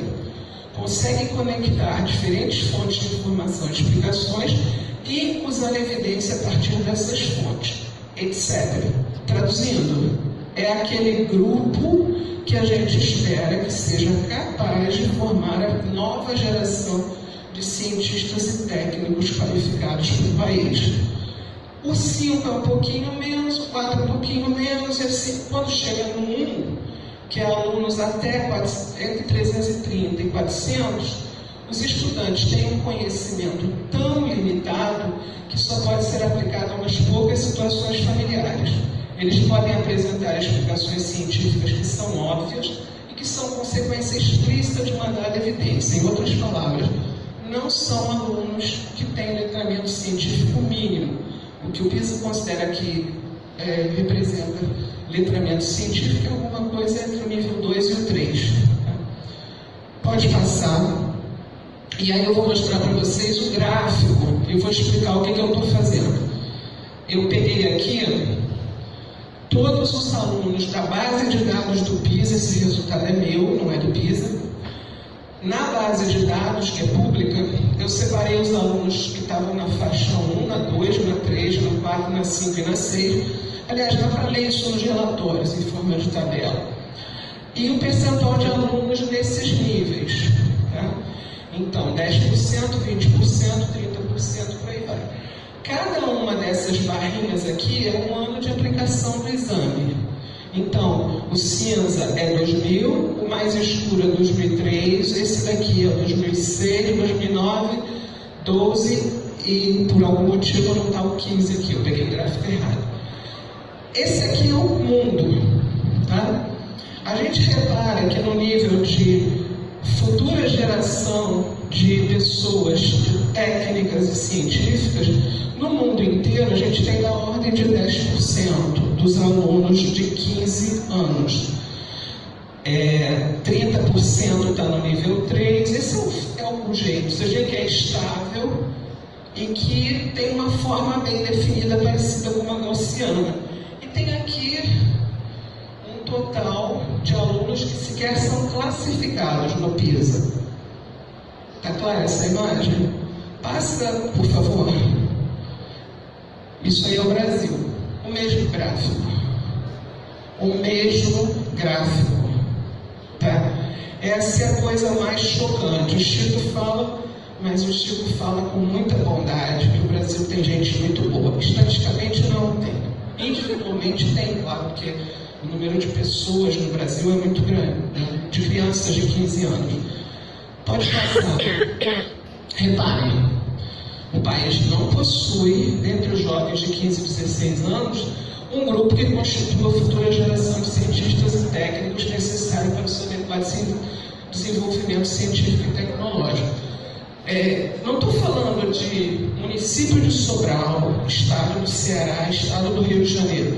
Eu estou falando de uma base de estudantes brasileiros de entre 15 e 16 anos. Isso aqui é uma das coisas mais... Mas o mais chocante não é a falta aqui. O mais chocante para mim é isso. A gente tem um número absurdo, 1/3 do grupo, que não é sequer classificável. Tá claro? Pode passar. Eu não vou fazer detalhes, as provas do PISA não são públicas.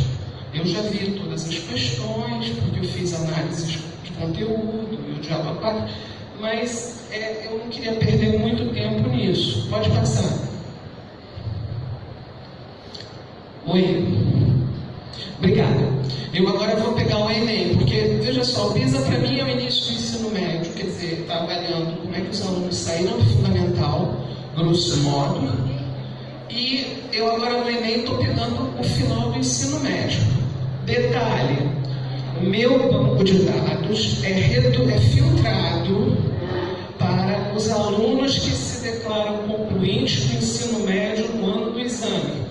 Isso dá, em todos os anos que eu analisei, 2009 a 2017, entre 900 mil alunos e 1.500.000 alunos. O banco de dados do Enem é 8 milhões. Mas eu quero fazer um diagnóstico do ensino médio, eu não vou pegar treineiro e eu não vou pegar o cara que está fazendo isso muitos anos depois.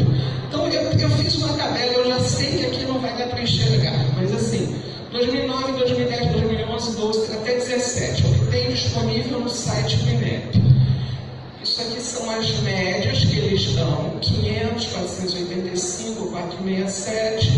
Uma média global está por volta de 500. A prova é normalizada em 500, desvio padrão 100. Ciências humanas, a mesma coisa, 2009 é sempre 500, tá?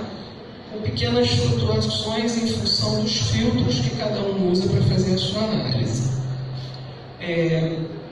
Pode passar.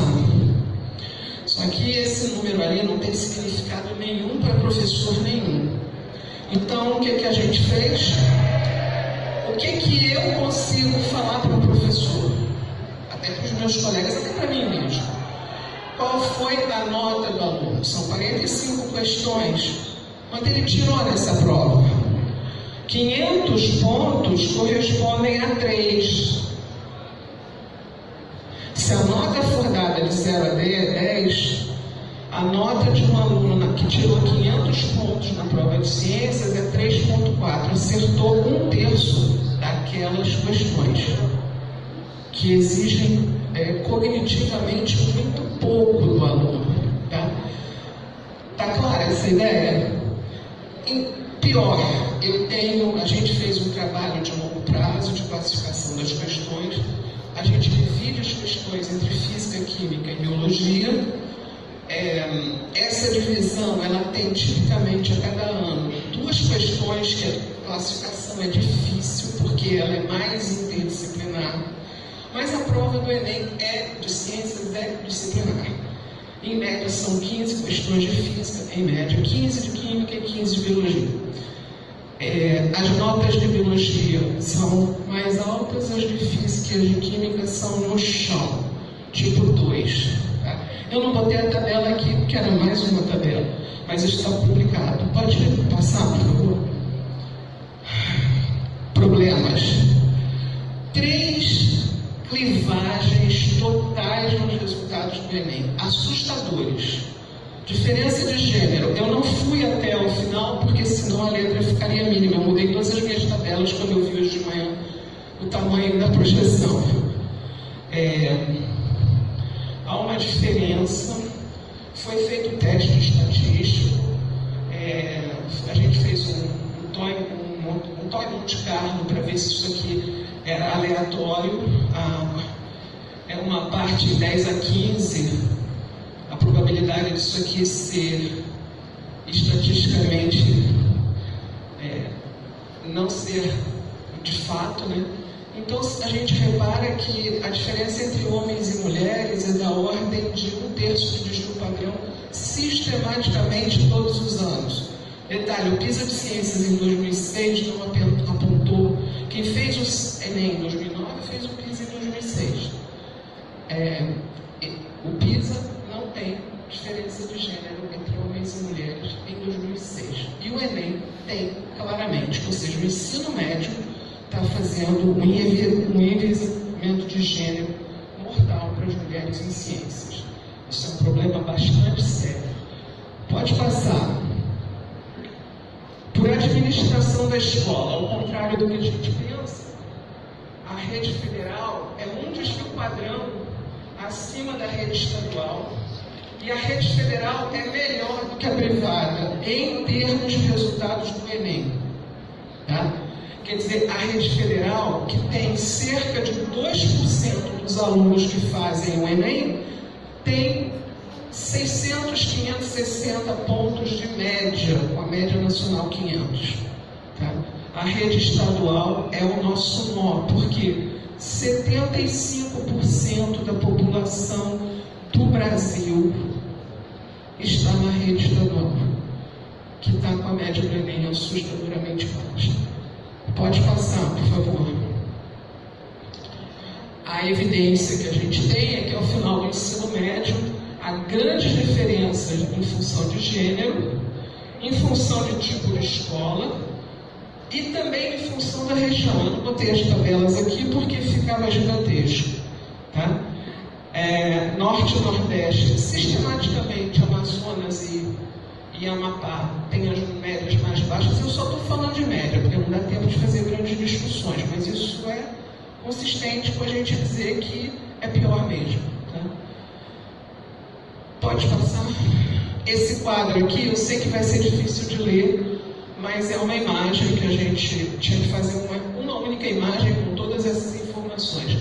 Então eu fiz o seguinte: rosinha, a lá Damares, são mulheres, azulzinho, a lá Damares, são homens. Infelizmente esse gráfico foi feito antes da infeliz declaração.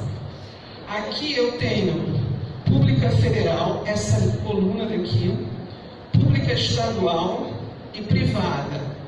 Aqui eu tenho centro-oeste, nordeste, nem eu consigo ler. Centro-oeste, nordeste, norte, sudeste e sul. Aqui estão os anos e aqui está a média do Enem. Tá claro?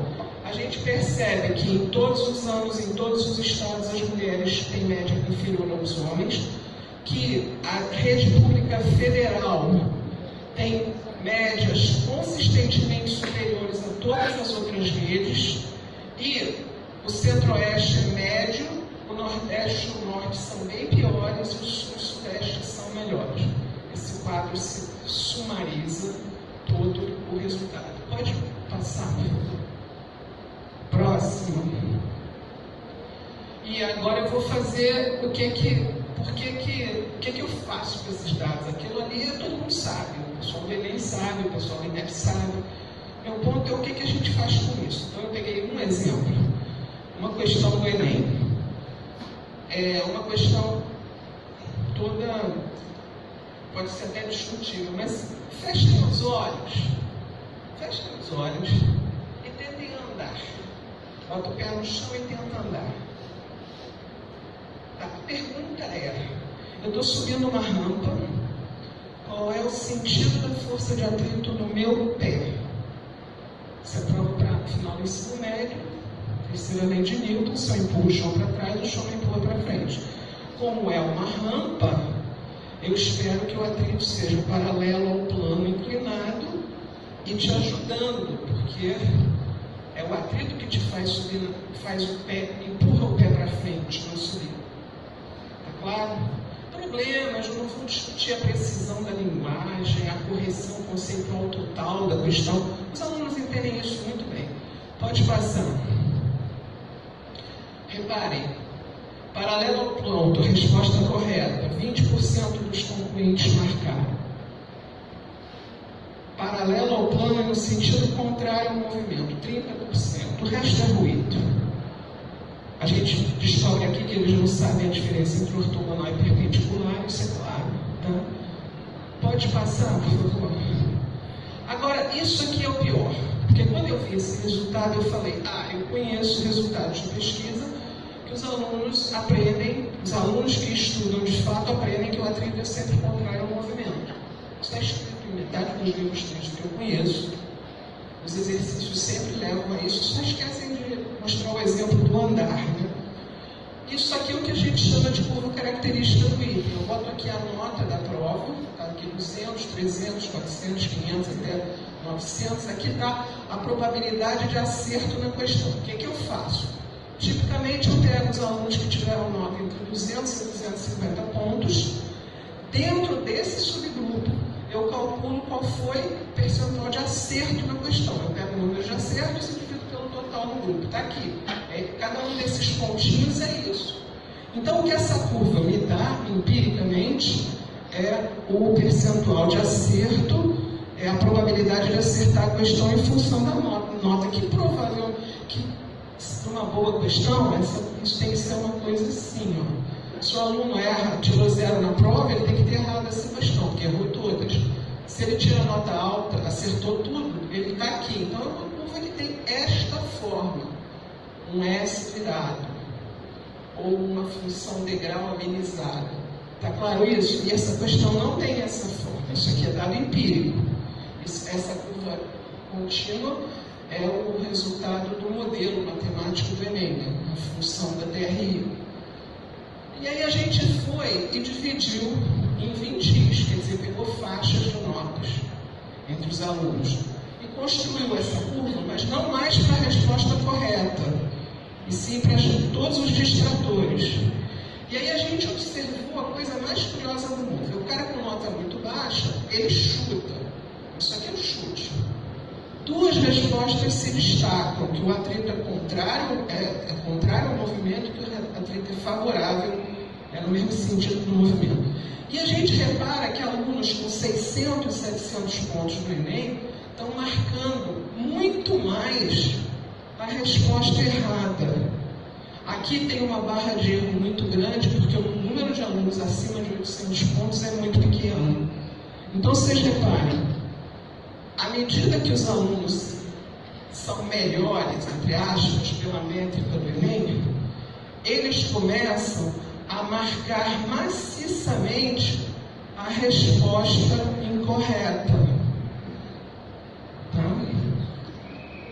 Só os alunos excepcionais, é só nessa faixa daqui, acima de 750 pontos, quer dizer, acima de 2,5 de juros padrão na média, é que os alunos começam a acertar a questão.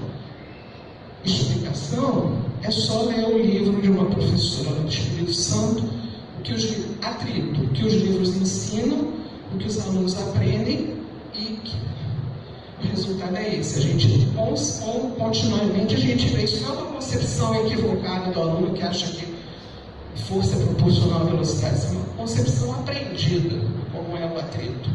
Tá? Esse tipo de análise a gente faz sistematicamente para um grupo de questões que são reveladoras das dificuldades. Por exemplo, a gente descobriu, tem uma menina de biologia trabalhando, que as questões mais erradas de biologia, que têm o mesmo tipo de comportamento, são as questões que envolvem o aluno saber a diferença entre DNA e DNA mitocondrial. Todos erram. Isso é uma questão do dia a dia total, Kátia. Toda hora se vê no jornal que a identificação das pessoas, etc. Pode passar, por favor? Resumindo, olhar para os resultados das avaliações possibilita raciocinar sobre a qualidade da educação com base em evidências, desde que os instrumentos possuam objetivos claros e sejam bem projetados, que não é o caso do Enem, tá? Mas é o caso do PISA. Pode passar? Mesmo ruim, a gente precisa fazer que essas informações provenientes das avaliações cheguem aos professores e às escolas. Então, eu acho que, no momento, a comunidade de ciências está à frente de um problema, que a gente agora tem algumas informações não muito boas, como o Chico falou, nós temos dificuldade nas maneiras de avaliar, etc. O Enem não tem uma boa matriz de referência, o Enem não tem boas questões, mas a gente consegue fazer uma certa triagem. Tá? Só que a gente não sabe passar isso, da mesma maneira que a gente não sabe convencer os nossos alunos que opinião não é fato. Tá? Pode passar e eu acho que acabou.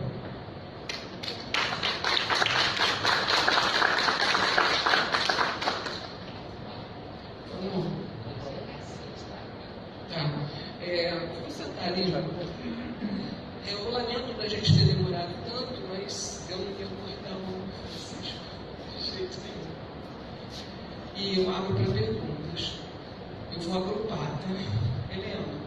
Posso comentar bem rápido, agradecer, que eu achei. Tem que usar Eu queria, tá bom, desculpa. Eu queria parabenizar a ideia dessa sessão, achei incrível, aprendi muito, acho importante até, meu Deus, a gente repetir com mais calma um debate sobre PISA, Enem, e o que comentar, eu vejo todas as críticas que pode ter ao PISA, ele está sendo aplicado para todos os estudantes.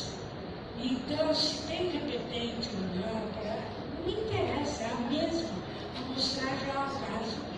E ele é comparativo ao longo dos anos. O Enem, por outro lado, mudou o foco. O Enem, que era um exame que no início você podia usar para uma avaliação continuada, com discussão de retorno para os professores.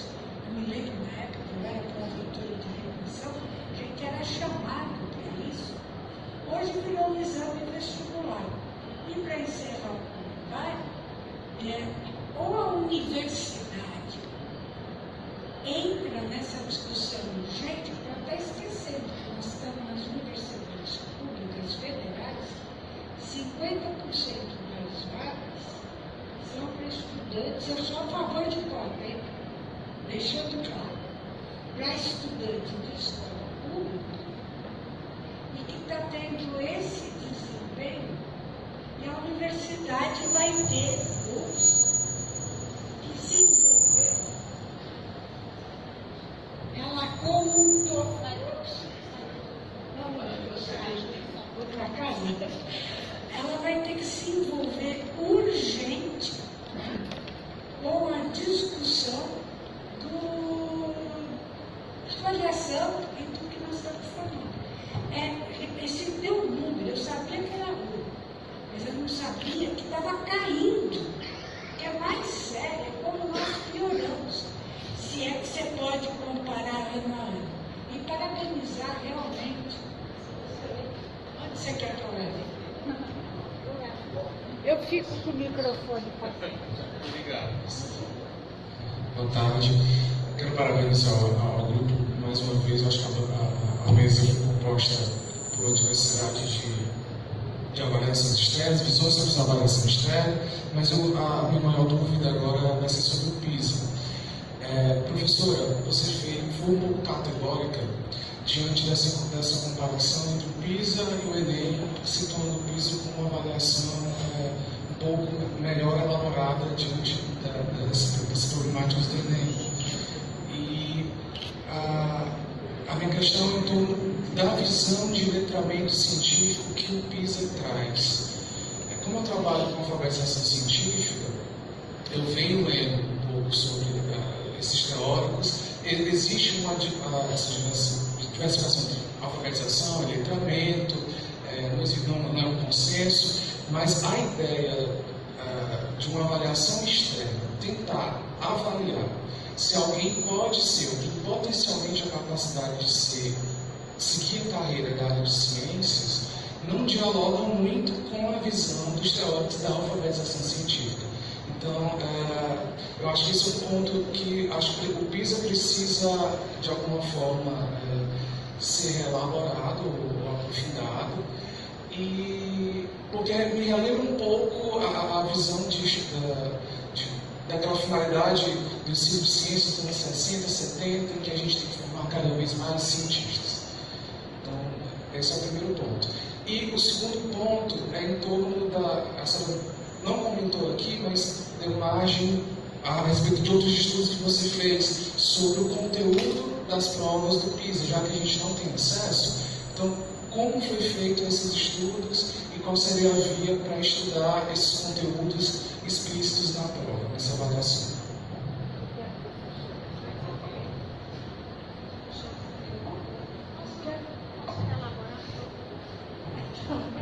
Ela quer repensar. Alguém mais?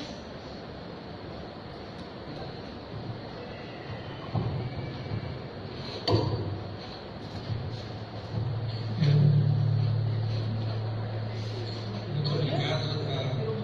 As duas falas, elas tocam um ponto importante que a Helena está dizendo. Para o ensino médio, os estudantes estão terminando. Estão querendo que a gente vá embora. É o outro microfone. É o outro microfone. Você fala onde que está o outro?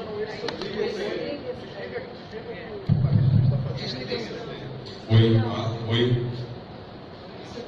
Estava funcionando até agora. O secretário pegou o microfone e passou a funcionar no ar. Então, vamos lá. A Helena chama a atenção.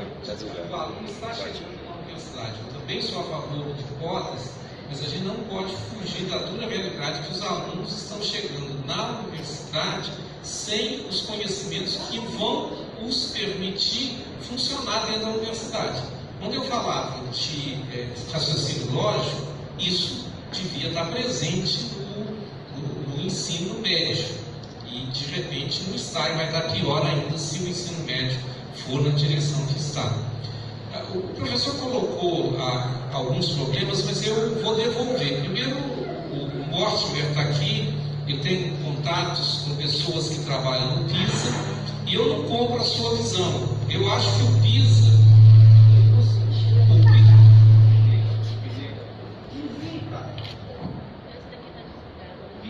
permite verificar o que o cidadão deveria saber de ciência e não o que todo cientista deve saber de ciência. Há uma diferença grande nisso. Entende? Nós temos que olhar o conhecimento para a vida e não o conhecimento específico. Eu não sou capaz de acompanhar o que é o teórico de um ou de outro. O que eu sinto é que as provas do PISA, elas são feitas com enquanto no INEP, acompanhei o processo de desenvolvimento de questões para o PISA. E é um processo absolutamente fantástico. Elas começam a ser feitas 3 anos antes.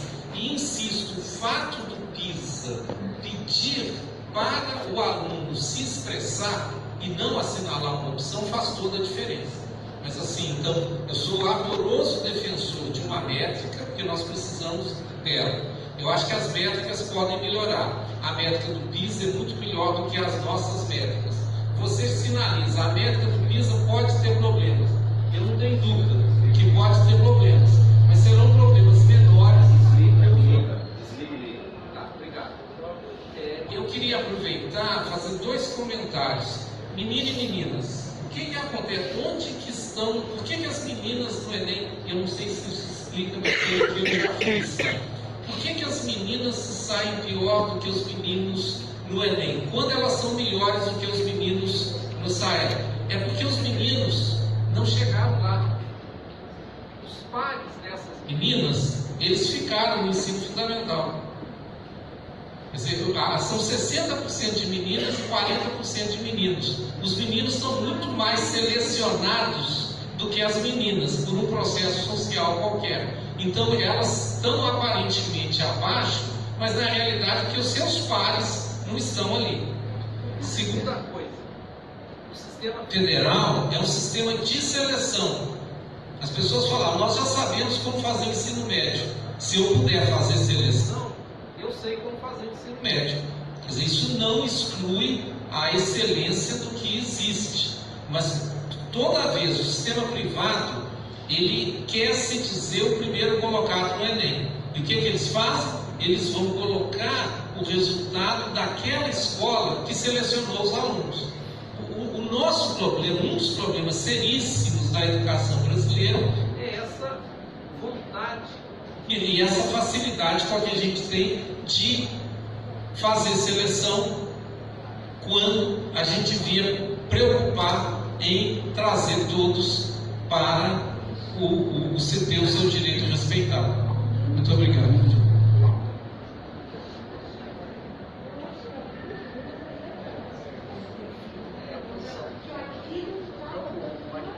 Oi, com relação à pergunta sobre a questão do letramento, sempre que a gente faz uma apresentação, a gente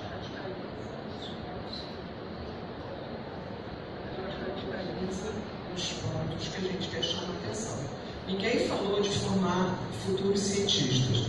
Eu falei claramente que é aquela geração de alto desempenho no PISA que pode ser que se encaminhe. Ninguém está falando que a educação básica tem que de novo voltar às origens, mas a gente tem que ter uma população cientificamente letrada e a gente tem que ter os médicos, os farmacêuticos, os físicos, os engenheiros.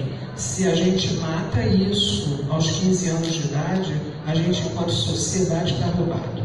Tá? A segunda questão, do letramento científico, eu sugiro fortemente a leitura. Eu agora não sei se é o capítulo 2 ou o capítulo 3 da tese da Gabriele, que ela tem uma discussão gigantesca da visão de letramento científico no mundo, e ela aplica no PISA. Eu estava na banca, por isso que eu sei.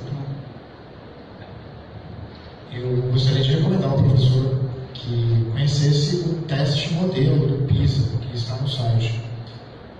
Eu tinha o mesmo pensamento do professor. E quando eu conheci o teste modelo do PISA, eu não vou dizer que mudei de opinião, ainda tenho as minhas contradições com o CDE, professor, tenho sim. Por isso que essa área tem voz no meu coração. Mas, quando eu vi o teste do PISA que está disponível no site, eu parei e me permiti dar uma chance à tentativa de avaliação da competência científica dos nossos alunos a partir do teste do PISA. Em todos os relatórios do PISA que você encontra na página da OECD, em todos os relatórios, em todos os anos, tem pelo menos 2 questões de cada área exemplo. Essas questões são tiradas dos testes seguintes. Tem erro em questão? Tem. O professor Mortimer fez críticas muito sérias a algumas delas uma época. Eu acho que todo teste tem problema. A gente precisa virar vidraça para parar de reclamar da janela, tá? Eu acho que todo mundo que passou pela experiência de fazer questão para essas grandes avaliações para de meter o pau com tanta intensidade nas questões antigas. Mas uma consulta, todos os volumes do PISA que estão no site, tem pelo menos 2 questões de português, 2 de matemática, pelo menos 2 de ciências, como exemplo e altamente discutido o que significou cada um daqueles dois. É um exercício muito bom para quem estuda isso, dá uma olhada no tipo de questão. Perguntas? Eu ia fazer uma síntese, mas eu acho que a hora não permite. Eu queria agradecer enormemente ao convite feito pela SPPC, porque eu acho que essa questão de avaliações educacionais no país precisa ser colocada não como uma questão que divide, mas sim como uma questão que fornece subsídios para uma discussão muito mais séria sobre o que a gente está fazendo com a avaliação no país. E eu queria agradecer particularmente ao professor Chico pelo que eu aprendi e a você pelo que aprendeu sobre o Sobral. Obrigada. Agradecer à Secretaria de Educação do Estado de Ceará o convite e parabenizar a cidade por receber um evento de tamanho porte com personalidades dessa representatividade. Muito obrigado. Viva Sobral!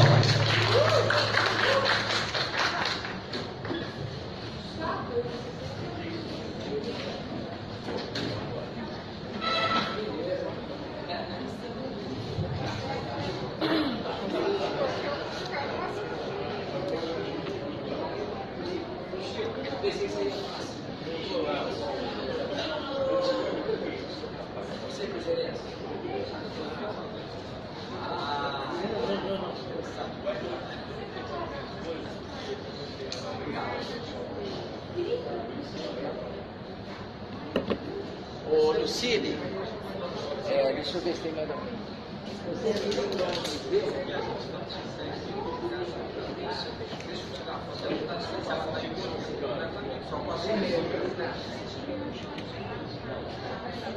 Tá. Alguém quer comentar? Eu vou.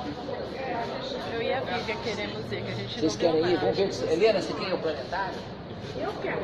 A Aí. Lucinha também queria. Então vamos fazer isso. Só fala, eu vou pagar meu. Eu já falei com ela e o pessoal tá lá agora.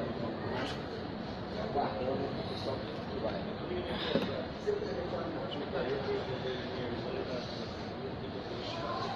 Você quer ir ao planetário? Só vai ao planetário agora. Mas vai ter alguma coisa lá?